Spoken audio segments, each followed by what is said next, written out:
이번에 수석 합격을 했잖아요. 사실 수석 합격이 전체 이제 합격생 중에서 1등을 한 건데 굉장히 어려울 것 같아요. 혹시 오늘 그 수석 합격의 노하우를 공개해 주실 수 있나요? 네, 물론입니다. 네, 그러면 끝까지 여러분들 영상을 시청해 주시기 바랍니다.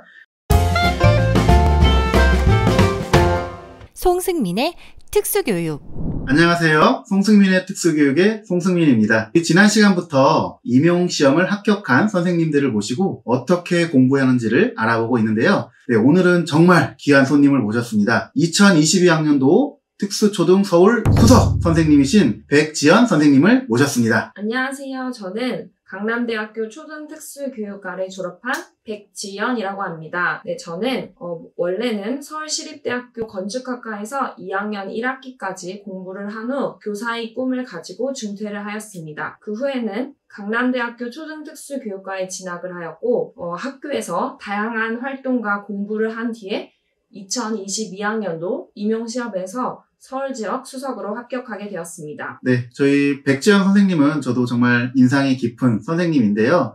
정말 학교 때부터 열심히 하고 적극적인 학생으로 기억에 남습니다. 자, 그러면 이제 오늘은 좀 천천히 백지연 선생님에 대해서 알아볼 텐데요.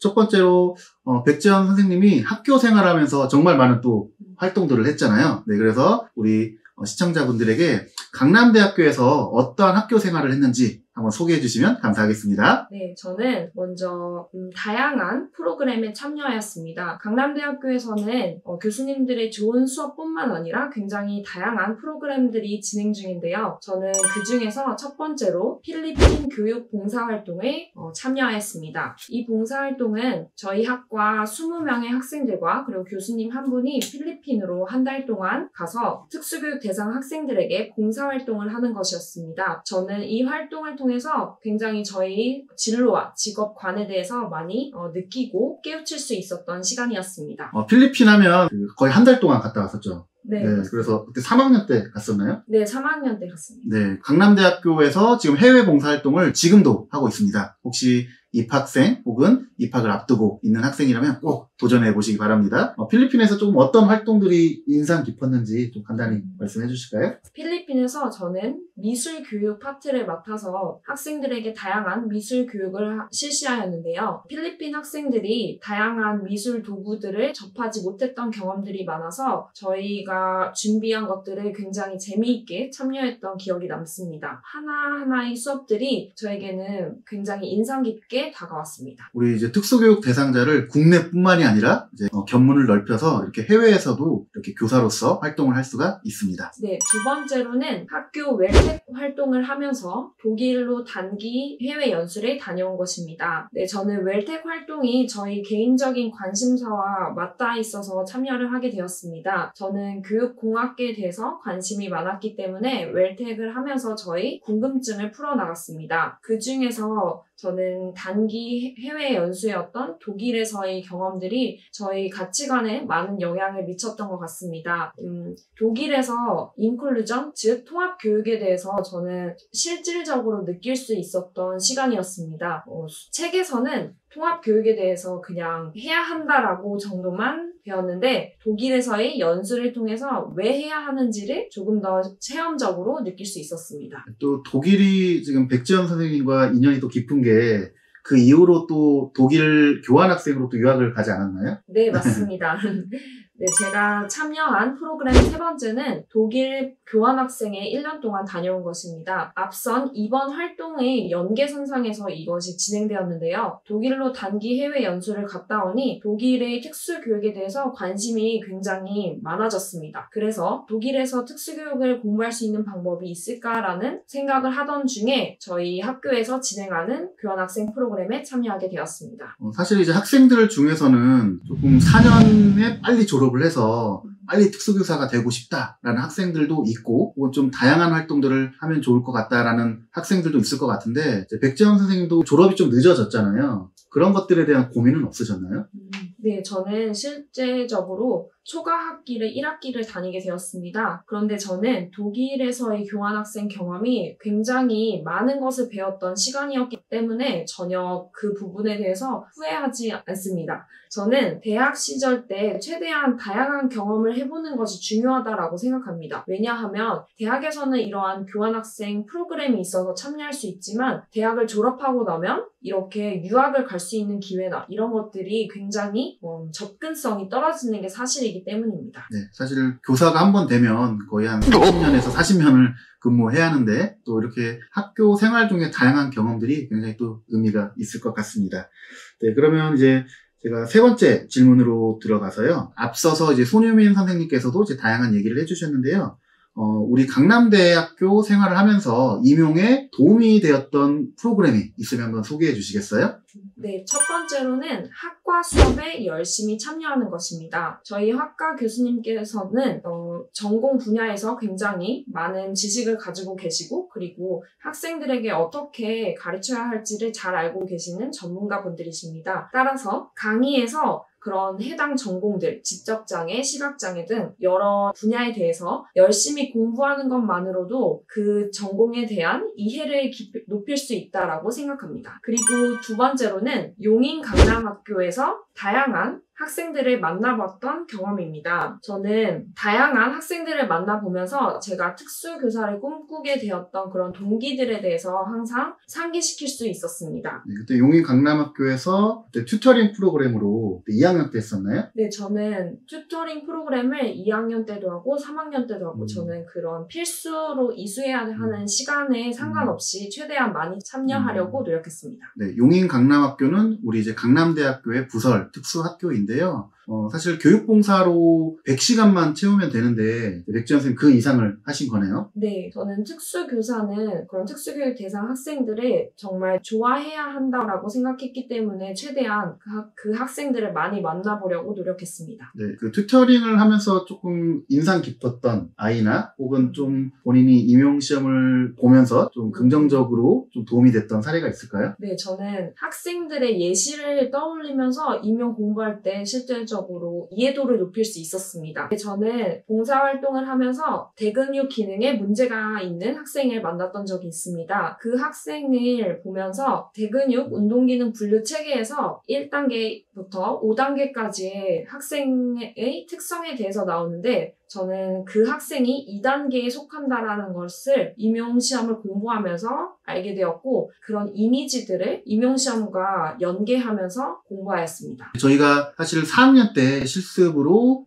특수교육 대상 학생을 만나는 경우들이 많이 있거든요. 사실 다른 대학 같은 경우에 그런 경우들이 많이 있는데 특히 이제 우리 대학 같은 경우에는 이렇게 용인강남학교가 부설 학교로 있다 보니까 백지연 선생님처럼 이렇게 2학년 혹은 1학년 때부터 특수교육 대상 학생들을 봉사활동을 하면서 이런 경험들이 많은 도움이 됐을 것 같습니다.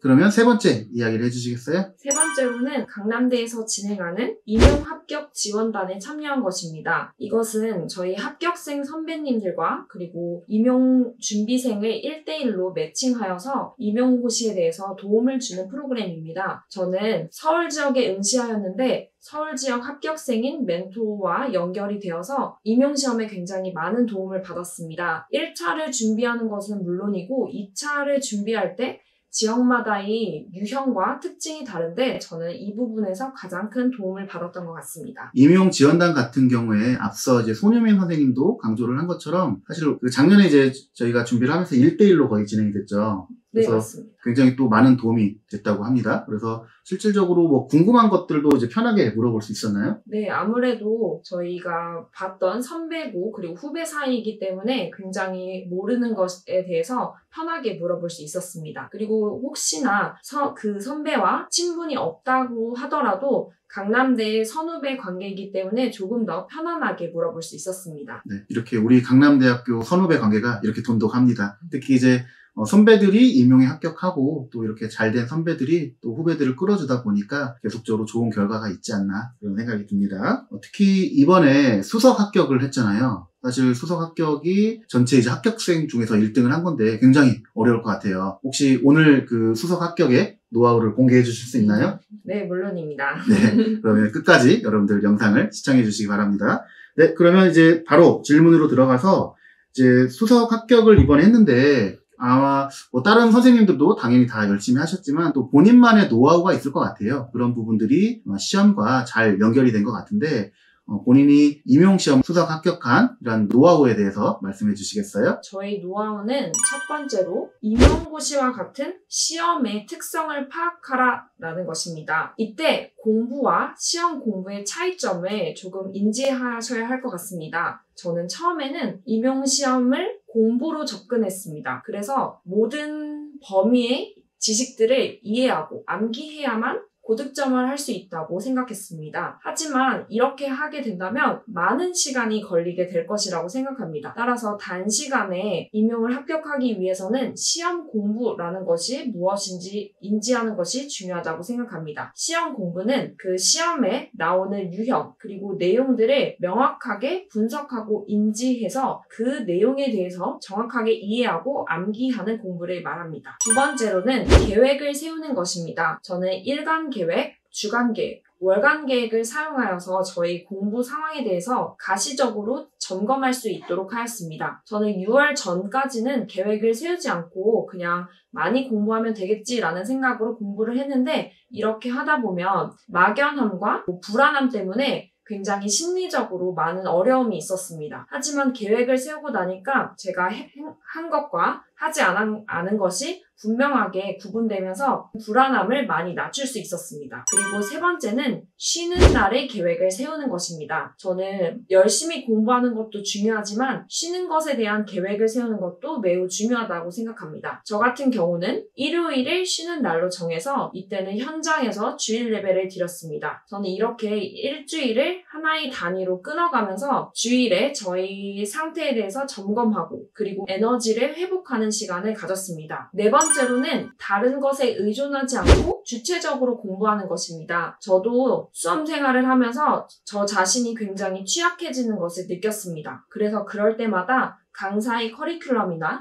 아니면 스터디에 굉장히 의존하고 싶은 마음이 많이 들었습니다. 하지만 그렇게 하는 것은 결과에 많은 도움이 되지는 않는다고 생각합니다. 저는 오히려 주체성을 가지고 본인이 하고 있는 공부에 대해서 스스로 되돌아보고 반성하는 시간이 중요하다고 생각합니다. 그래서 강사의 커리큘럼이나 스터디를 맹목적으로 따라가기보다는 본인의 상태를 주기적으로 점검하고 이에 대해서 피드백을 하는 것을 꼭 가지셨으면 좋겠습니다.